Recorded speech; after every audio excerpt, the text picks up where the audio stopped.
Hier matin, en allumant les bougies à l'église à 8 heures, quand on va prier à Montessuc avec le Père Arthur, nous avons vu une punaise au bord d'une veilleuse.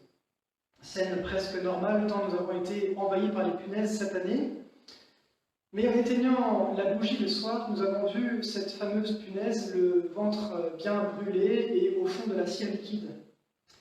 Elle avait donc le choix de vivre et de s'envoler ou de se laisser mourir par paresse et de quitter le rebord de la bougie. Je ne vous dirai pas le qualificatif qu'a ajouté le Père Arthur en la voyant morte. Son sort, en tout cas, m'a bien inspiré pour cette homélie. Et il en est peut-être de même pour nous aujourd'hui. À la fin du déconfinement attendu, à la veille de reprendre notre vie là où nous l'avons laissé il y a 2 mois, nous pouvons soit repartir plus fort qu'avant, soit nous laisser aspirer par la paresse comme cette punaise. Je nous pose donc aujourd'hui 3 questions pour relire notre temps de confinement dans la grande tradition jésuite. Qu'est-ce que j'ai fait? Qu'est-ce que cela m'a fait? Et qu'est-ce que j'en fais? Ce confinement s'est imposé à nous, mais il est peut-être venu comme une brèche. En relisant cette expérience, en y consacrant un peu de temps, nous pourrons lui donner du sens. C'est là le propre de notre liberté.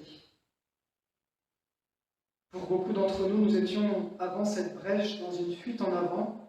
Ce confinement nous a obligés à nous poser par la force des choses. Donc la première question, qu'est-ce que j'ai fait?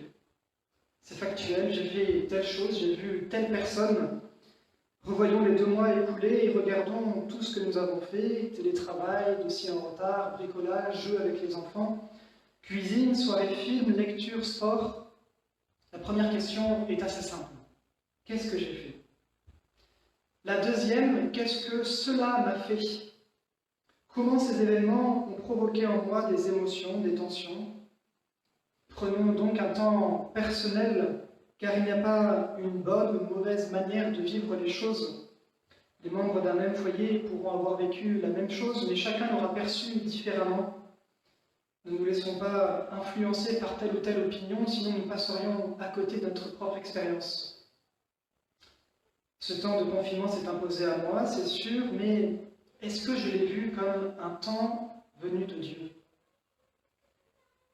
La première chose que Jésus nous apprend, c'est de savoir porter un regard de foi sur toutes les choses qui arrivent. Et ce regard de foi commence souvent chez lui par une action de grâce. Dans tous les moments difficiles de la vie de Jésus, il commence par rendre grâce. Quand il fallait nourrir des milliers de personnes avant la multiplication de pain, quand il a eu son ami Lazare qui était mort avant de le ressusciter, ou encore avant d'entamer sa passion à Gethsémani, il a rendu grâce. De quoi je peux rendre grâce pendant ce temps de confinement?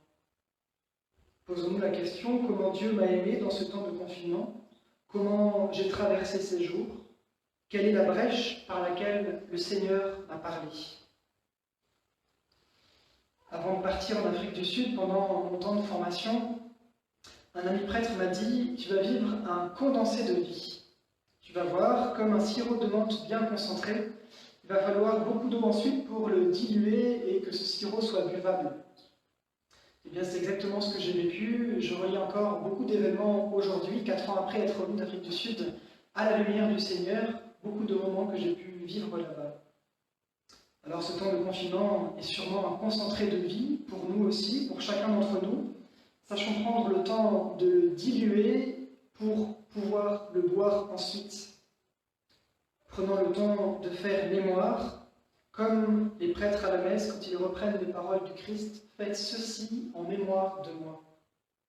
Ce thème de la mémoire est profondément lié à la foi.